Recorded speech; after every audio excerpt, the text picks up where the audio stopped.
नमस्कार दोस्तों। क्या आप जानते हैं कि दुनिया के 20 सबसे प्रदूषित शहरों में से 13 भारत के हैं।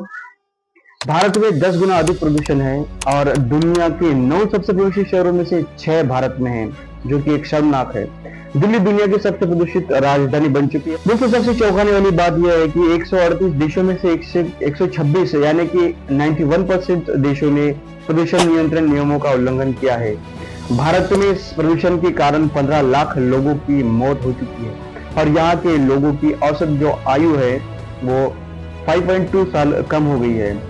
दिल्ली की हवा 2023 में 102.4 माइक्रोग्राम प्रति घन मीटर थी, जो कि बढ़कर 2024 में 108.3 माइक्रोग्राम हो गई है। लेकिन सबसे बड़ा सवाल यह है कि सरकार द्वारा कोई ठोस कदम क्यों नहीं उठाए जा रहे हैं। क्या सरकार की नीतियां सिर्फ कागजों तक सीमित हैं? दोस्तों, आइए इस वीडियो में विस्तार से समझते हैं। दोस्तों, दुनिया के 9 सबसे प्रदूषित शहरों में से 6 भारत में है, जिनमें शामिल है दिल्ली, गाजियाबाद, नोएडा, फरीदाबाद, पटना, बर्निंघाट, जो कि नंबर 1 बन चुका है। बर्निंघाट भारत में 10 गुना अधिक प्रदूषण दर्ज किया गया है। पाकिस्तान के इसमें 4 शहर है और चीन का एकमात्र शहर टॉप 20 शहरों में शामिल है। दिल्ली दुनिया की सबसे प्रदूषित राजधानी बन चुकी है। लांसेट प्लैनेटरी हेल्थ रिपोर्ट के अनुसार 2009 से 2019 के बीच भारत में 15 लाख लोगों की मौत सिर्फ प्रदूषण के कारण हुई है। सौम्या स्वामीनाथन, जो कि WHO की शोधकर्ता, प्रमुख शोधकर्ता और स्वास्थ्य मंत्रालय सलाहकार है, इनके अनुसार दोस्तों भारत ने वायु प्रदूषण के आंकड़े इकट्ठा करने में प्रगति की है, लेकिन इसे कम करने के लिए कोई ठोस कदम नहीं उठाए गए। उनका कहना है दोस्तों, प्रदूषण से होने वाले जो रोग है, ऑब्वियसली सांस की बीमारियां, इसमें अस्थमा, ब्रोंकाइटिस, फेफड़ों के रोग आते हैं, दिल की बीमारियां और स्ट्रोक का खतरा बढ़ रहा है। बच्चों और बुजुर्गों पर इसका सबसे ज्यादा असर होता दिख रहा है। कैंसर और अन्य बीमारियां भी बढ़ रही है।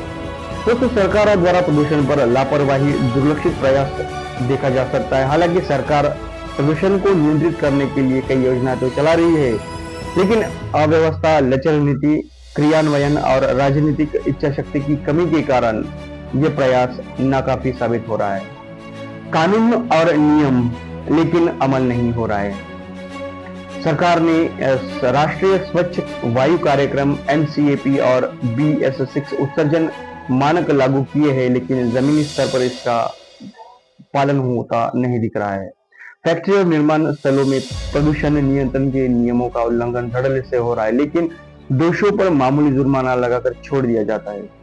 दोस्तों, CPCB, जो कि सेंट्रल पोल्यूशन कंट्रोल बोर्ड और राज्य प्रदूषण नियंत्रण बोर्ड, इनके पास प्रदूषण को रोकने के लिए पर्याप्त संसाधन नहीं है। दोस्तों, बर्निंघाट, जो कि स्पेशली प्रदूषित इलाकों की अनदेखी हो रही है। बर्निंघाट, जो कि स्थित है असम मेघालय की सीमा पर, दुनिया का सबसे प्रदूषित शहरों में से एक बन गया है, जो कि बहुत ही बड़ा शर्मनाक है।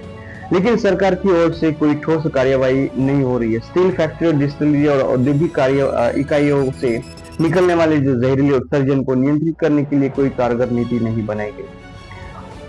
दोस्तों, सार्वजनिक परिवहन और ई वाहनों पर भी धीमी प्रगति होती देखी जा सकती है। दिल्ली को छोड़कर भारत के अधिकतर शहरों में पब्लिक ट्रांसपोर्ट की स्थिति खराब है। इलेक्ट्रिक वाहनों, EVs को बढ़ावा देने की योजना तो बनी, लेकिन चार्जिंग स्टेशन और इंफ्रास्ट्रक्चर की भारी कमी देखी जा सकती है। दोस्तों, हवा की गुणवत्ता सुधारने पर गंभीरता की कमी देखी जा सकती है। वायु गुणवत्ता सूचकांक खराब होने के बावजूद सरकारें सिर्फ आपातकालीन उपायों पर ध्यान देती है। ग्रीन बेल्ट और स्पेशली बहुत ही महत्वपूर्ण है। शहरी वनों और हरियाली बढ़ाने के लिए कोई ठोस कदम नहीं उठाए गए हैं अभी तक। राजनीतिक इच्छा शक्ति की कमी देखी जा सकती है। प्रदूषण एक राजनीतिक मुद्दा नहीं बनता, इसीलिए इसको लेकर गंभीरता नहीं देखी जा सकती। सरकारें विकास और औद्योगिकरण के नाम पर पर्यावरण सुरक्षा को नजरअंदाज कर देती है। प्रदूषण फैलाने वाले उद्योगों को राजनीतिक संरक्षण मिलता है,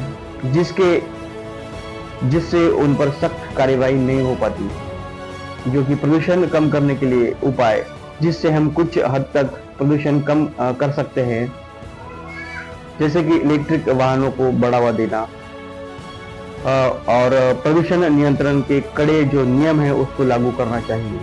ग्रीन जोन और पेड़ पौधों की संख्या बढ़ाना चाहिए, जो कि सबसे महत्वपूर्ण एक मुद्दा है।